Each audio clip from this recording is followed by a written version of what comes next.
Êxodo 3:1 diz assim: E apacentava Moisés o rebanho de Jetro, seu sogro, sacerdote midian, e levou o rebanho atrás do deserto, e chegou ao monte de Deus, a Horebe. E apareceu-lhe o anjo do Senhor em uma chama de fogo no meio de uma sarça. E olhou, e eis que a sarça ardia no fogo, e a sarça não se consumia. E Moisés disse: Agora me virarei para lá, e verei essa grande visão, porque a sarça não se queima. E vendo o Senhor que se virava para ver, bradou Deus a ele no meio da sarça, e disse: Moisés, Moisés.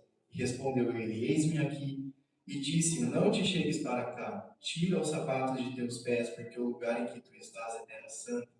Disse mais: Eu sou o Senhor, o Deus de seu pai, o Deus de Abraão, o Deus de Isaque e o Deus de Jacó. E Moisés encobriu seu rosto, porque temeu olhar para Deus.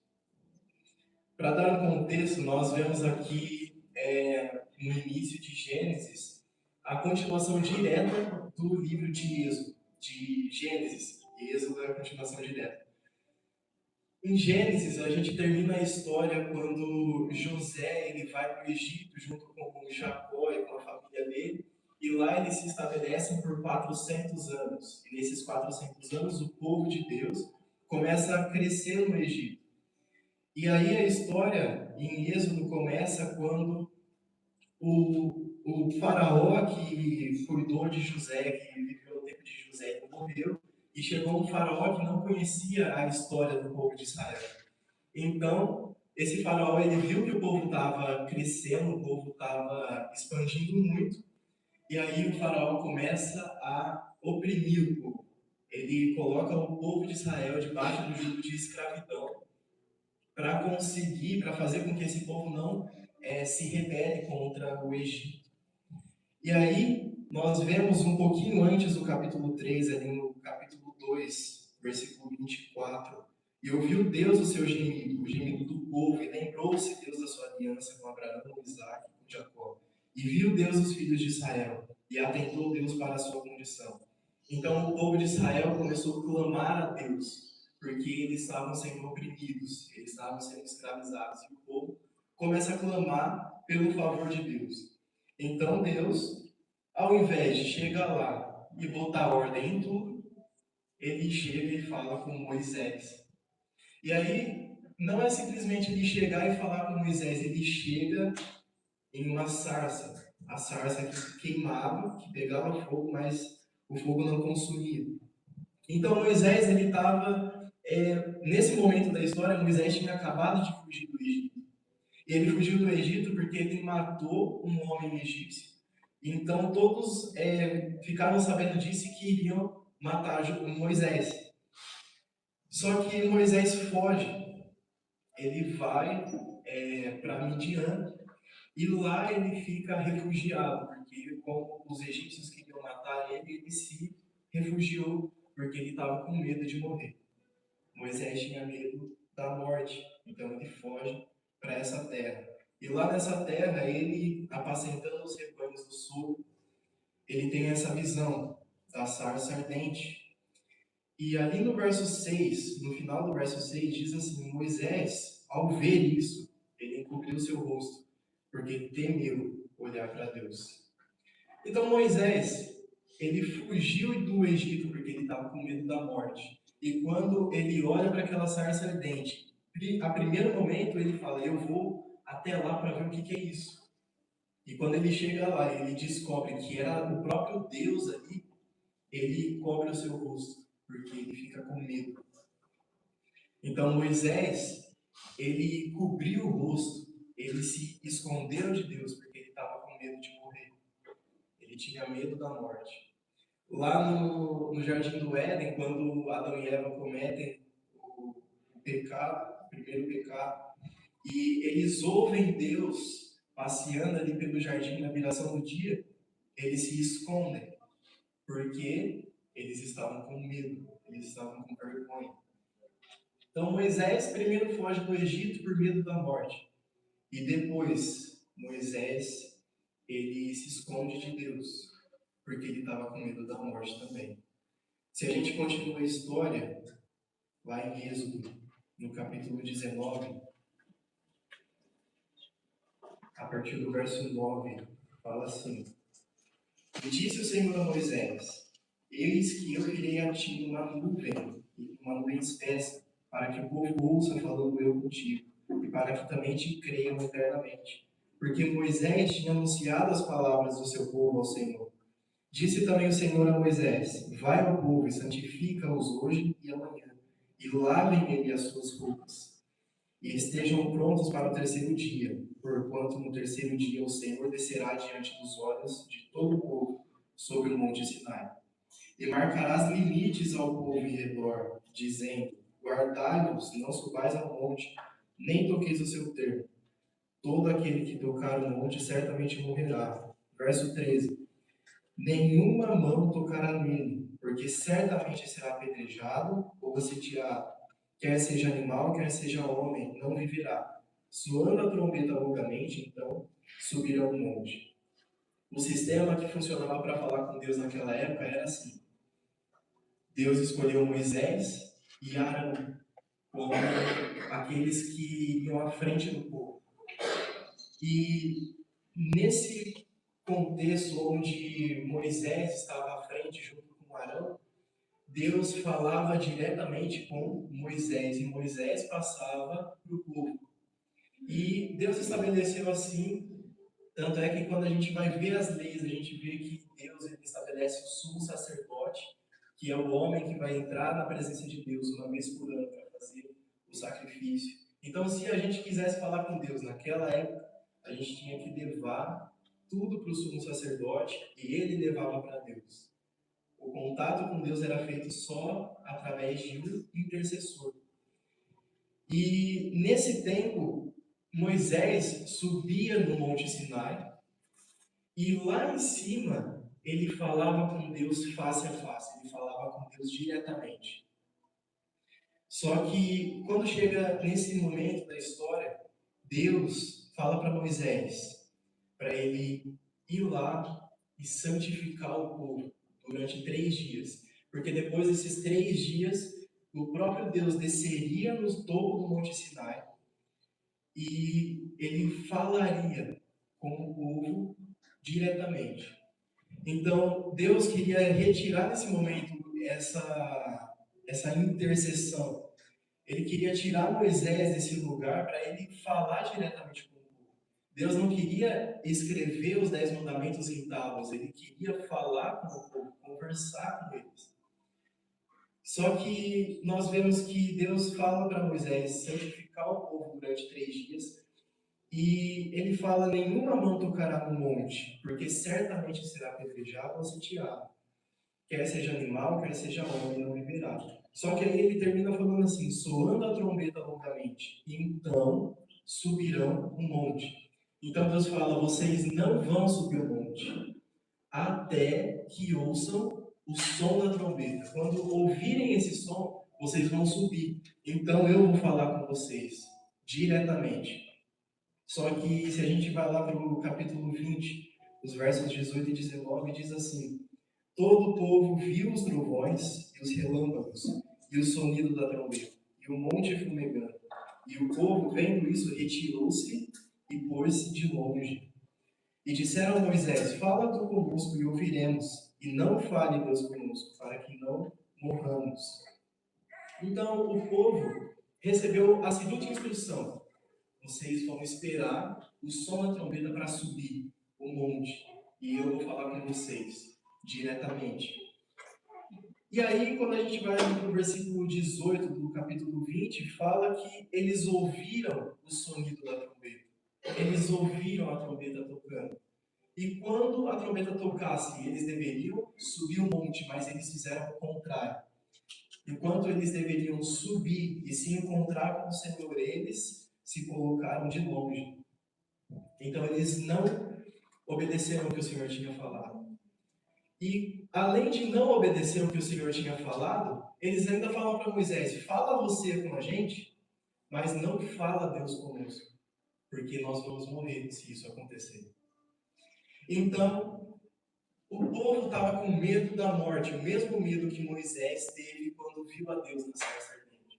Quando Moisés teve aquela visão, ele cobriu o seu rosto e fugiu. Quando o povo vê tudo o que aconteceu no Monte Sinai, porque teve trovões, relâmpagos, teve fogo, teve um monte de coisa. Quando o povo viu tudo isso, eles tiveram medo. E eles pensaram: se Deus falar comigo, eu vou morrer. Então, Moisés, fala você com Deus, mas não fale Deus comigo. Porque se Deus falar comigo, eu vou morrer. Então, o povo estava com o mesmo medo que Moisés tinha no começo, e eles transferem a morte. A morte que eles deveriam passar. A morte é de falar com Deus cara a cara. E quando eu falo morte, eu falo das vontades do povo. Então o povo tinha vontades, tinha os seus próprios desejos. Então falar com Deus cara a cara, falar com Deus e ouvir a voz dele, significa não fazer o que eu quero. Fazer a vontade de Deus significa não fazer a minha. Então quando a gente ouve a voz dele, conversa com Deus e se coloca nesse lugar, algo em nós morre. E quando o povo descobriu que isso aconteceria com eles, eles se afastaram, eles fugiram. Só que no começo Moisés tinha esse medo também, mas a gente chega em um momento em que Moisés ele perde esse medo.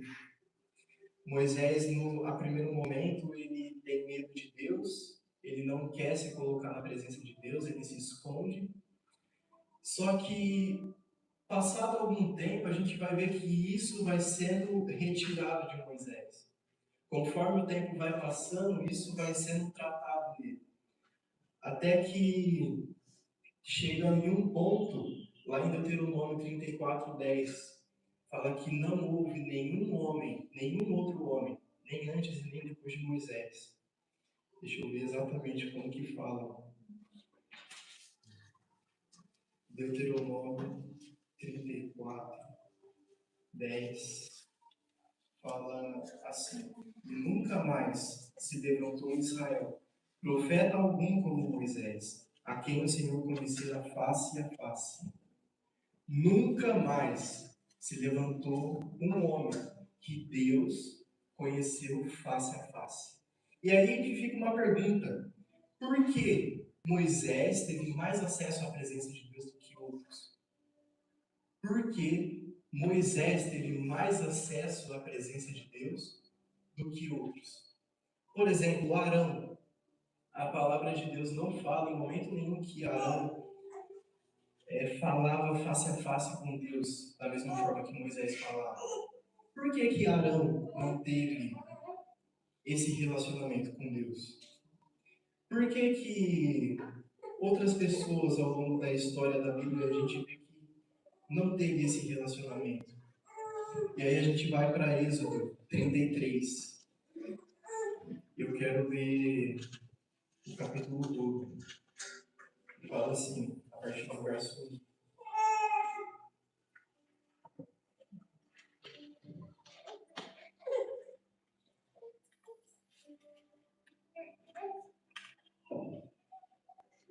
Disse mais o Senhor a Moisés: vai, sobe daqui, tu e o povo que fizeste subir da terra do Egito, a terra que jurei a Abraão, a Isaque e a Jacó, dizendo: a tua descendência a darei. E enviarei um anjo adiante de ti, e lançarei fora os cananeus, os amorreus, os heteus, os perizeus, os heveus, os jebuseus, a uma terra que mana leite e mel. Porque eu não subirei no meio de ti, porquanto és povo de dura serviço, para que te não consuma eu no caminho. E ouvindo o povo essa má notícia, pranteou-se, e ninguém pôs sobre si os seus ornamentos. Porquanto o Senhor tinha dito a Moisés: dize aos filhos de Israel: és povo de dura serviço. Se por um momento subir no meio de ti, te consumirei. Porém agora tira os teus ornamentos, para que eu saiba o que te hei de fazer. Então os filhos de Israel se despojaram dos seus ornamentos ao pé do monte Horebe. E tomou Moisés a tenda e a estendeu para si fora do arraial, desviada longe do arraial, e chamou-lhe a tenda da congregação. E aconteceu que todo aquele que buscava o Senhor saía à tenda da congregação que estava fora do arraial. E acontecia que, saindo Moisés da tenda, todo o povo se levantava, e cada um ficava em pé à porta da sua tenda. E olhava para Moisés pelas costas, até ele entrar na tenda. E sucedia que, entrando Moisés na tenda, descia a coluna de nuvem e punha-se à porta da tenda. E o Senhor falava com Moisés. E vendo todo o povo a coluna de nuvem que estava à porta da tenda, todo o povo se levantava, e cada um à porta da sua tenda adorava. E falava o Senhor a Moisés face a face, como qualquer fala com seu amigo. Depois tornava-se ao arraial, mas o seu servidor, o jovem Josué, filho de Nun, nunca se apartava do meio da tenda. Quero dar uma pausa aqui, porque ali no versículo 1 a gente vê que Deus, nesse momento da história, a gente já está um pouco mais à frente, onde o povo já saiu do Egito, eles já foram libertos, agora eles estão peregrinando no deserto, a caminho da terra prometida, a caminho de Canaã. E Deus chega em Moisés e fala assim: Moisés, eu prometi essa terra para os seus antepassados.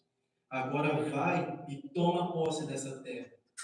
Só que Deus coloca uma condição: eu enviarei um anjo. Eu não vou com vocês, mas eu vou enviar um anjo. E esse anjo, ele vai acompanhar vocês. Vocês vão entrar na terra e vão conquistar ela. E ali no versículo 5 e 6, a gente vê que Deus pede para o povo tirar os ornamentos. Ele fala: retirem os seus ornamentos. E ornamento, aqui, a gente vê que é algo que é um enfeite. O povo estava bonito do lado de fora, estava enfeitado, estava ornamentado. Só que nessa parte é como se Deus, ali no capítulo 33, a gente vê que quando o povo ouviu que Deus não iria com eles, mas que enviaria um anjo, o povo começa a rasgar as próprias vestes, eles ficam tristes, começam a chorar. É como se, quando Deus pede para eles tirarem os ornamentos, Deus estivesse falando assim: o show que vocês estão dando tá bom, mas eu não estou vendo isso do lado de dentro. O povo, eles estavam aparentando algo, eles estavam mostrando algo do lado de fora que eles não estavam vivendo do lado de dentro.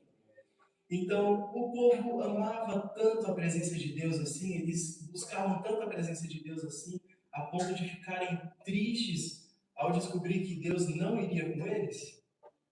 O povo, na verdade, eles estavam mais interessados na terra prometida. Se a gente continuar lendo a história, a gente vai ver que eles ficam mais, se não me engano, 38 anos no deserto caminhando. E durante esse tempo, eles chegam em um momento em que eles falam assim: vamos levantar um líder para nós que vai nos levar de volta para a terra do Egito. Porque quando eles chegam na terra prometida e Moisés manda os espias, Josué e Caleb voltam dando um relatório bom, os outros 10 voltam dando um relatório ruim. Quando chega nesse momento, o povo leva em consideração o relatório ruim e todo o povo desanima. E eles falam: vamos levantar um líder e voltar para a terra do Egito. Porque lá na terra do Egito, a gente não tem que lutar. Lá na terra do Egito, a gente não tem que se esforçar para fazer nada, porque a gente recebe comida na bandeja. Então, e eles frisam isso sobre a comida do Egito.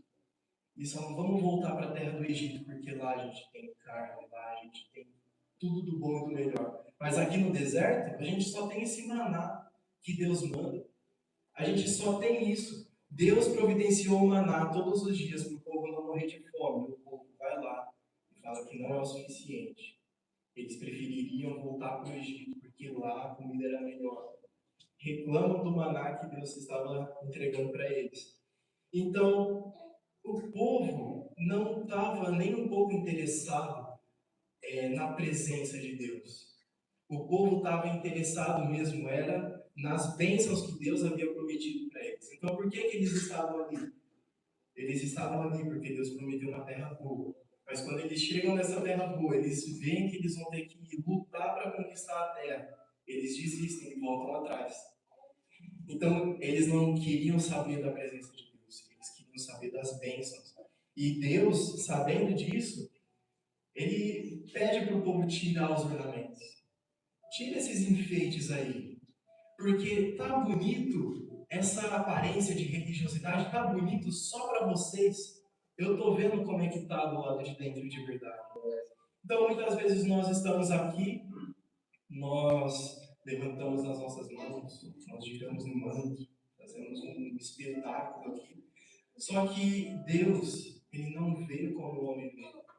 Ele vê o coração. Então, nós podemos expressar uma falsa adoração do lado de fora, sem expressar uma adoração de verdade do lado de dentro. Então Deus pede para o povo tirar os ornamentos. E depois que Deus fala isso para Moisés, depois que Deus chega em Moisés e fala, vocês vão conquistar a terra prometida. E Deus garantiu a vitória. Eu não vou com vocês, eu vou enviar um anjo, mas vocês vão entrar e vão conquistar a terra. Deus prometeu a vitória, Deus garantiu que eles iam conquistar. Só que depois de ouvir isso, Moisés vai lá, ele entra na tenda e ele começa a falar, Êxodo 33, a partir do 12. Moisés disse ao Senhor, eis que tu me dizes, fazes subir a este povo, porém não me fazes saber a quem há de enviar comigo.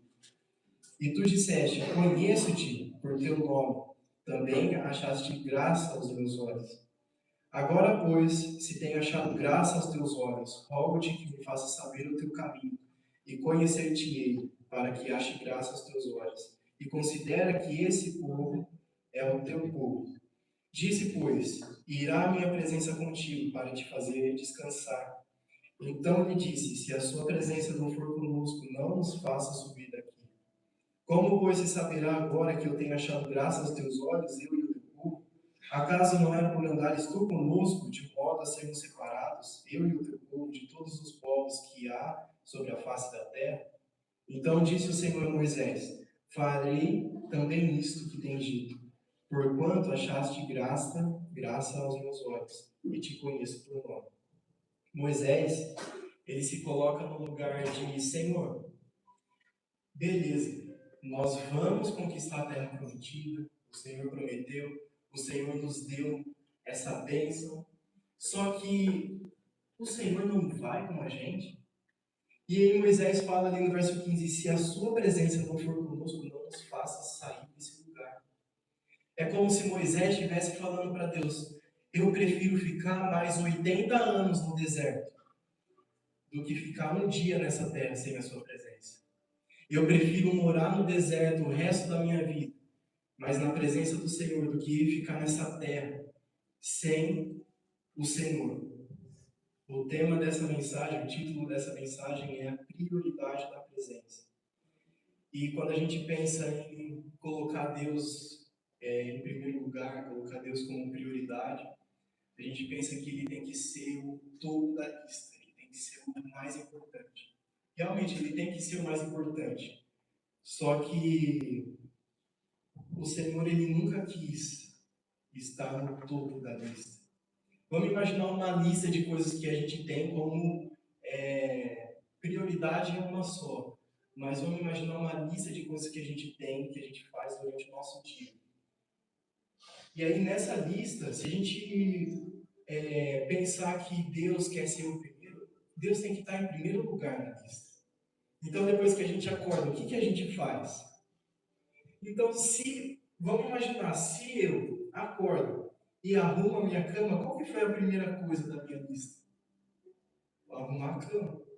Se eu acordo, arrumo a cama e depois não sei, eu vou para o trabalho, qual que foi a primeira coisa da minha lista? Qual foi a primeira coisa que eu fiz? Então, vamos imaginar um gaveteiro grande assim, com gaveta aqui de cima até lá embaixo. Cada gaveta é uma área da nossa vida. Qual deve ser a primeira gaveta? O que deve ter dentro da primeira gaveta? É o Senhor que deve estar lá dentro?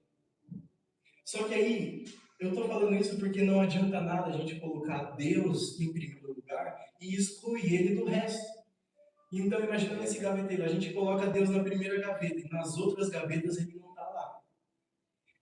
E isso mostra que Deus ele não quer ser o primeiro, ele quer ser o centro.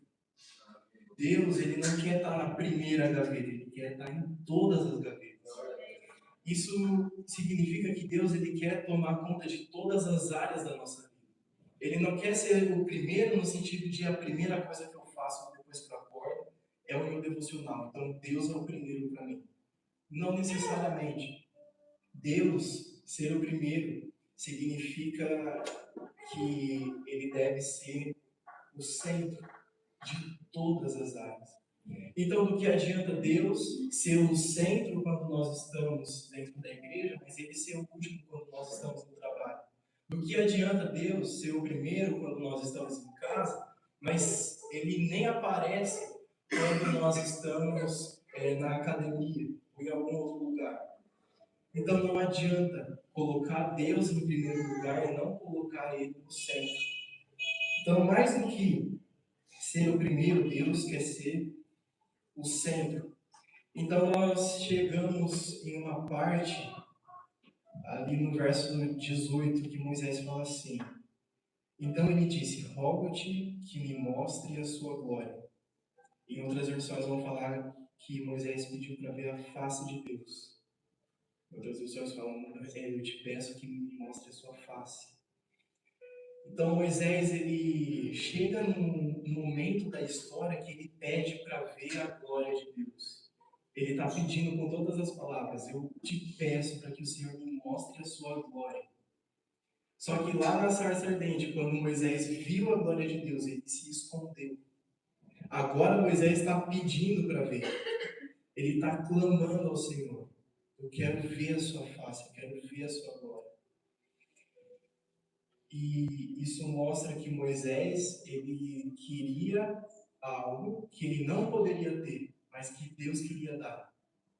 Moisés queria ver a face de Deus, algo que ele não pode ter, porque se a gente continuar lendo, o Senhor vai falar ali no verso 20: não poderás ver a minha face, porquanto o homem nenhum verá a minha face e viverá. Então Moisés pede para ver a face de Deus. Aí Deus fala para ele: eu não vou te mostrar a minha face, porque se eu mostrar, você vai morrer. Só que Deus, ele dá um jeito nisso aqui. No versículo 21, ele continua falando: disse mais o Senhor, eis aqui um lugar junto a mim, aqui te porás sobre a penha. E acontecerá que quando a minha glória passar, por-te-ei uma fenda da penha, e te cobrirei com a minha mão, até que eu haja passado. E havendo eu te dado a minha mão, me verás pelas costas, mas a minha face não se verá. Moisés, ele pede, eu dei esse exemplo lá em casa aqui, é um exemplo muito bom. Moisés pede para Deus uma barra de chocolate grande. Só que Deus fala, se eu te der essa barra de chocolate, você vai morrer. Para que você não morra, eu posso te dar um quadradinho. Então, Moisés, ele pediu algo que ele não podia ter, que é ver a face de Deus. Mas Deus queria entregar, queria mostrar a face dele para Moisés, só que se ele fizesse isso, ele mataria Moisés. E aí Deus dá um jeito, você não vai ver a minha face, você vai ver as minhas costas. Eu vou passar de costas e você vai ver a minha glória.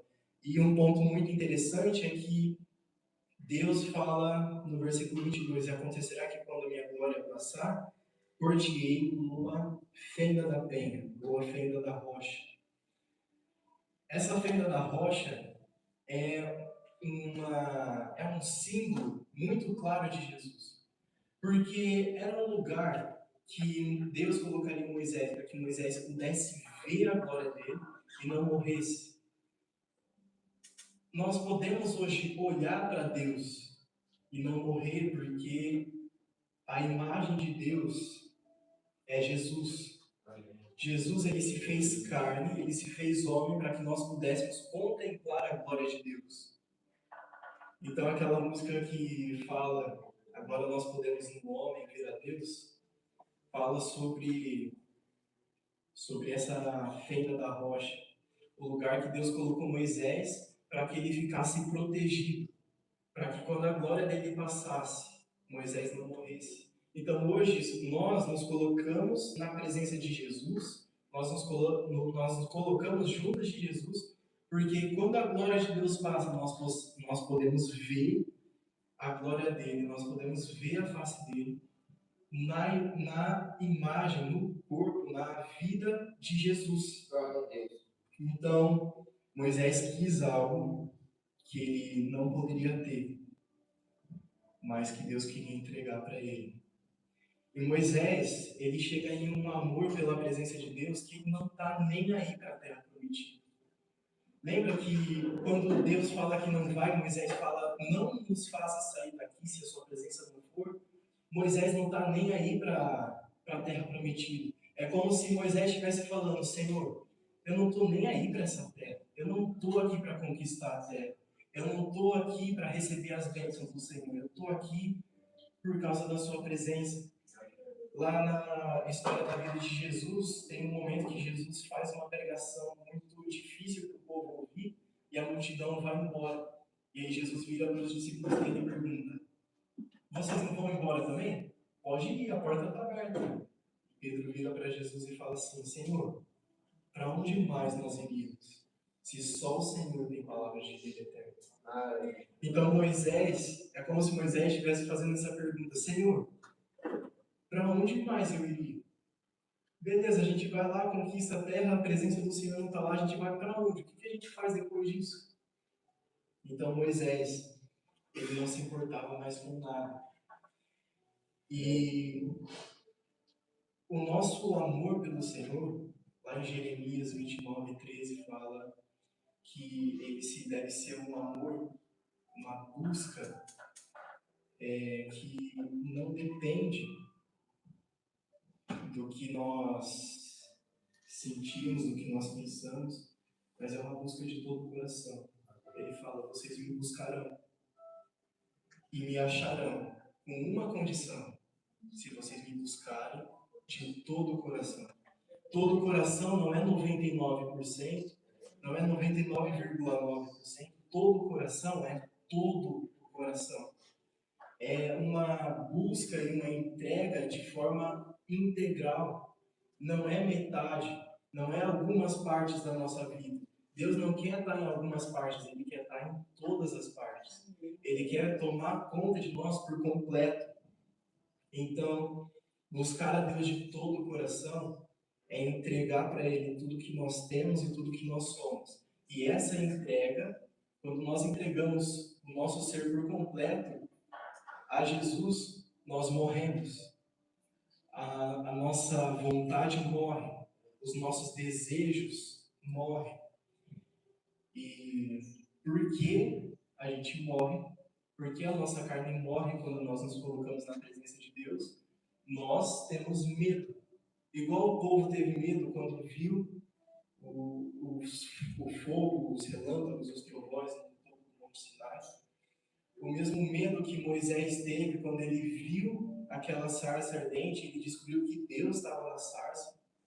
Então é um medo, é como se fosse um instinto de sobrevivência da nossa carne. Quando a gente se coloca na presença de Deus, a nossa carne ativa o instinto de sobrevivência e ela quer viver a todo custo. Então, não vai ser, se colocar na presença de Deus todos os dias, nunca vai ser algo no qual a gente vai todos os dias acordar falando, estou louco para ir pro devocional hoje. Eu estou louco para morrer um pouquinho mais hoje. A gente nunca vai ter vontade de morrer. Mas é ali que Jesus fala que a carne é fraca, mas o espírito está pronto. O nosso espírito, a nossa alma, como diz o salmista, ela anseia por Deus, como a corça anseia por águas. Mas a nossa carne não anseia nem um pouco por Deus. A nossa carne, na verdade, quer se esconder, ela quer fugir. Então, tem um versículo ali, no versículo 14 do capítulo 33, que Deus fala para Moisés, a minha presença irá contigo para te fazer descansar. Então imagina um povo cansado, e aí esse povo cansado, Deus oferece descanso. Deus não fala, não chega em Moisés e fala assim: você está cansado? Pode ficar aí no deserto mesmo. Você está cansado? Pode dormir aí à vontade, pode desistir. Se quiser voltar para o Egito, pode voltar. Deus, na verdade, fala, mesmo o povo estando cansado, mesmo Moisés estando cansado, Deus fala para Moisés: vai e conquista a terra. Por quê? Porque a minha presença irá contigo para te fazer descansar. Quando Jesus oferece descanso para as nossas almas, Jesus fala: venham a mim todos vocês que estão cansados e sobrecarregados, porque eu vos aliviarei. E aí Jesus, além de prometer alívio, ele promete descanso. Só que esse descanso a gente encontra quando a gente fala, quando a gente faz, quando a gente cumpre a primeira coisa que Jesus fala nessa passagem: venham a mim. O descanso de verdade, o descanso para as nossas almas, não é um descanso físico. O descanso físico a gente tem toda noite, mas um descanso para a alma a gente encontra na presença de Jesus. Então Jesus diz: venham a mim. Então quando nós estamos junto com Jesus, nós temos acesso a uma presença que nos dá descanso. Então Deus fala para Moisés: vai, toma a terra prometida, conquista aquela terra, porque a minha presença vai com você para te fazer descansar. Então Deus poderia ter falado: a minha presença vai com você para te fazer vencer, a minha presença vai estar junto com você para que você consiga dar conta de tudo, mas ele fala: a minha presença vai junto com você para te fazer descansar. Então esse descanso a gente só encontra na presença de Deus. E ali no verso 16, Moisés fala: como, pois, se saberá agora que tem achado graça aos teus olhos, eu e o teu povo?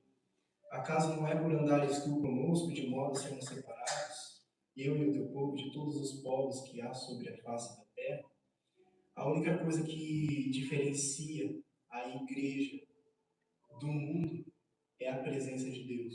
Nós não vamos ser diferentes por usar uma blusa gospel, nós não vamos ser diferentes por usar um pingente gospel, nós não vamos ser diferentes por girar no manto, nós não vamos ser diferentes por sapatear ou por dar glória a Deus. Nós vamos ser diferentes por causa da presença de Deus em nós e através de nós. E Moisés reconhece isso. Senhor, se nós formos sem a sua presença, nós seremos como qualquer outro povo. O que nos diferencia, Moisés fala exatamente isso nesse versículo, o que nos diferencia de todas essas nações é a presença do Senhor. Se a presença do Senhor não for conosco, como nós vamos ser diferentes?